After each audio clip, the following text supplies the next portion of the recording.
चाणक्य ने कभी कहा था कि दुश्मन का दुश्मन दोस्त होता है। चीन के साथ दो दो हाथ करने को तैयार ताइवान ने इसी मान्य सिद्धांत का सहारा लेकर चीन को झटका देने की कोशिश कर दी है। ताइवान ने भारत को एक ऐसा प्रस्ताव भेजा है जिसे सुनकर चीन का असहज होना तय है। और सिर्फ चीन का ही नहीं बल्कि अब तो डोनाल्ड ट्रंप भी भारत और ताइवान पर नजर गड़ाए बैठे हैं। यानी ताइवान संग अगर भारत आ जाता है तो ये सीधे प्रहार होगा चीन की अर्थव्यवस्था पर। और फिलहाल ताइवान ने एक ऐसा बयान जारी कर दिया है कि अगर इसमें भारत ने उसकी मदद कर दी तो चीन की सबसे बड़ी ताकत उसकी इकोनॉमी पर सीधा धावा बोल दिया जाएगा। यानी अब भारत इस पूरे खेल में गेम चेंजर बनता जा रहा है। आज की इस रिपोर्ट में हम आपको बताएंगे कि क्यों ताइवान से ये बयान सामने आया है और इसके मायने तब और क्यों बढ़ जाते हैं जब लगातार चीन की तीखी नज़र ताइवान पर बनी हुई है और ताइवान बस कैसे भी करके चीन को सबक सिखाना चाहता है। लेकिन उससे पहले आपको सुनाते हैं वो बयान जो इस पूरी खबर को और भी गंभीर बनाता है। Okay, Taiwan is the West Pacific country. In northeast Japan and southeast Philippines, and Taiwan is the first island chain. Is very important place, geopolitical very important. Taiwan have Taiwan's own defense determination to defend ourselves. But China try to invade Taiwan is almost 75 years, so they never have to stop. But Taiwan will continue to increase our defense capability and capacity. This is the much important reason.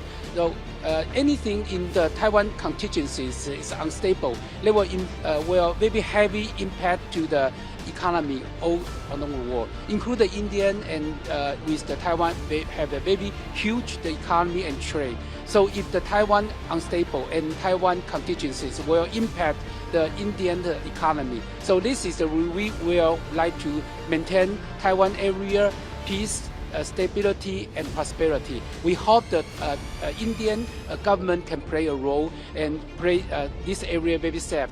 The first island chain peace is in the East Pacific is very safe. नमस्कार, मेरा नाम है कनिष्का और आप देख रहे हैं जी news का डिजिटल प्लेटफॉर्म।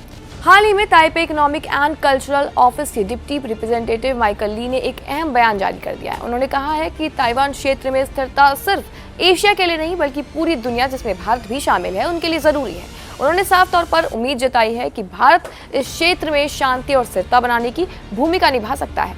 अब सवाल यहाँ ये उठता है कि ताइवान आखिर भारत से ऐसी उम्मीद कर क्यों रहा है। तो बता दें, ताइवान कोई सामान्य द्वीप नहीं है, ये फर्स्ट आइलैंड चेन का हिस्सा है, एक ऐसा रणनीतिक क्षेत्र जो चीन की समुद्री शक्ति को सीमित करने में एक अहम भूमिका निभाता है।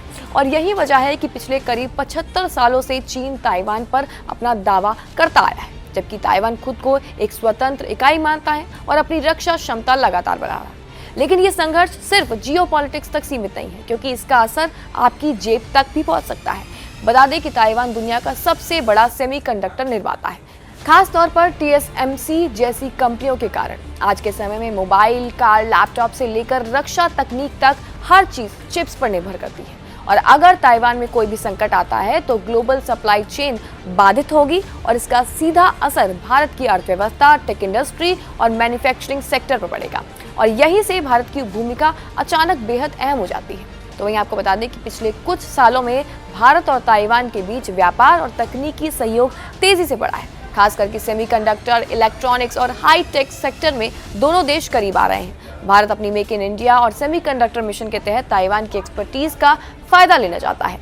लेकिन इस बढ़ती नजदीकी के साथ एक बड़ा जोखिम भी जुड़ा हुआ है और वो है चीन का रिएक्शन। क्योंकि बता दें कि भारत अब तक ताइवान मुद्दे पर संतुलित नीति अपनाता आया है, क्योंकि चीन के साथ उसके अपने सीमा विवाद और आर्थिक रिश्ते भी हैं। अगर भारत खुलकर ताइवान का समर्थन करता है तो चीन के साथ तनाव बढ़ सकता है, तो वहीं अगर भारत चुप रहता है तो इंडो पैसिफिक में उसकी रणनीतिक स्थिति कमजोर भी पड़ सकती है। यानी भारत के सामने अब डिप्लोमेटिक बैलेंस की सबसे बड़ी परीक्षा है। वैसे में ताइवान का ये बयान साफ संकेत देता है कि वो अब सिर्फ अमेरिका ही नहीं बल्कि भारत जैसे बड़े देशों का समर्थन भी चाहता है। इंडो पैसिफिक में शक्ति संतुलन तेजी से बदल रहा है और भारत की भूमिका अब दर्शक की नहीं बल्कि एक निर्णायक खिलाड़ी की हो चुकी है। अब सवाल यहाँ ये उठता है कि क्या भारत को खुलकर ताइवान का साथ देना चाहिए या फिर अपनी पारंपरिक संतुलन नीति पर ही कायम रखना चाहिए, क्योंकि इस फैसले का असर सिर्फ कूटनीति पर नहीं होगा बल्कि आपकी रोजमर्रा की जिंदगी, महंगाई, टेक्नोलॉजी और नौकरियों पर भी पड़ सकता है। क्या लगता है आपको इस रिपोर्ट के बारे में? कमेंट सेक्शन में अपनी राय जरूर दें और तमाम ऐसी जानकारियों के लिए बने रहिए न्यूज़ के साथ।